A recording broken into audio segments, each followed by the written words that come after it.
Yes, ma'am. I wanted to reflect on something that you had said weeks ago about the, and I'm going to get my words all mixed up, but somebody was married, and you were like, why didn't God tell that person that's not Rachel in the tent? Oh, okay, when Jacob was going in and Right. It was Leah, right. Is it possible that the tents were dark? I mean, Yeah, I'm sure it was. we were talking about darkness today. And Okay, so gotcha. one of the things that hit me was, sometimes the Father uses the darkness, sometimes he's in the darkness. I was hearing what you were saying, and a lot of things were kind of clicking together for me. The 10 virgins, the 5 wise and the 5 foolish, us being pressed, being in dark times.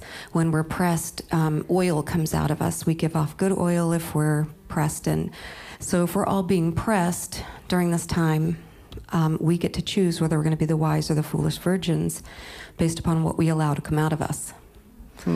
So if we do that, then we become the light. If the good oil comes out of us in these dark times, then we are the light.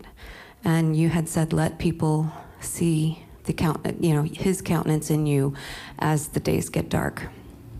And I know that I had a couple of dark days this past week, and coming out of the conference, it was really high, and then I dove. And I know I'm probably the only one that did, but I was like, I'm so tired, and I was just at my spiritual end, and even though I had been so full and it was so wonderful, there was a low, kind of like a sugar dive. And I was at the bottom of the bottom, and everything came against me. And I had 2 of the most horrible days where and I was just ready to quit on life. I was like, I'm done. I can't parent. I can't adult. I'm done. And at that point, I was feeling that pressure. I mean, it felt so tangible. And the Father was showing me that I needed to trust him, that I had been relying too much on my husband, and I didn't need to trust him. I needed to trust him.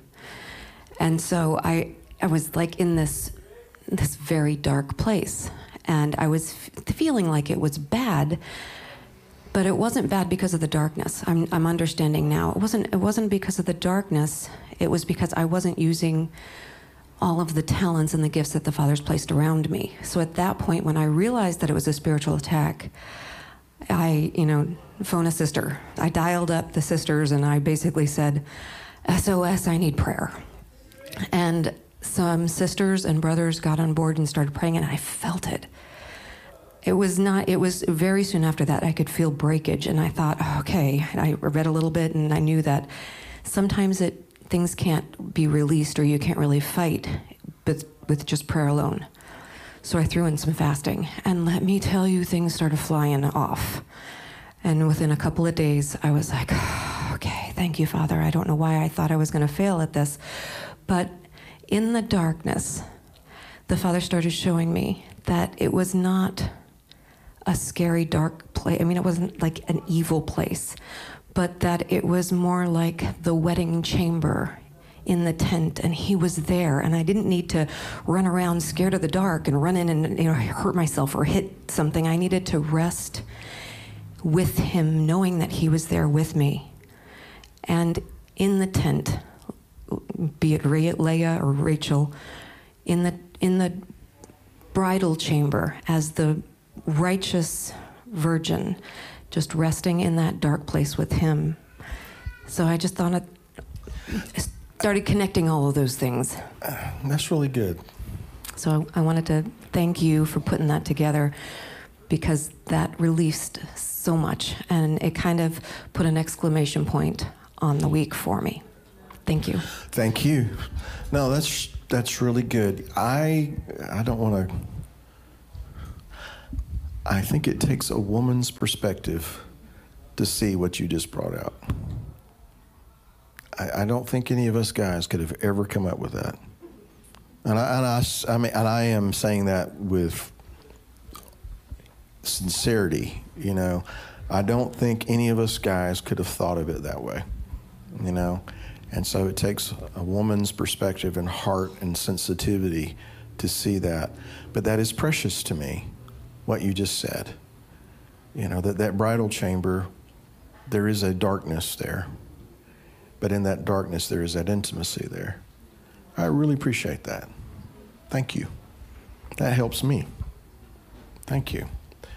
And you're right, you're the only one who was, you know, coming down and, you know. No, that happened to a lot of folks. And I think it's very typical that when we have, and you know, when the Father does something, he helps us, he takes a burden off of us, it's just very common for us to come out of something like that. And then the adversary try to snatch up the seed that's been scattered out on the ground, you know, or to come and to fly down and between the pieces to try to take up the sacrifice. And sometimes we have to be like Abraham and just chase them away, you know. So thank you. Really, thank you very much.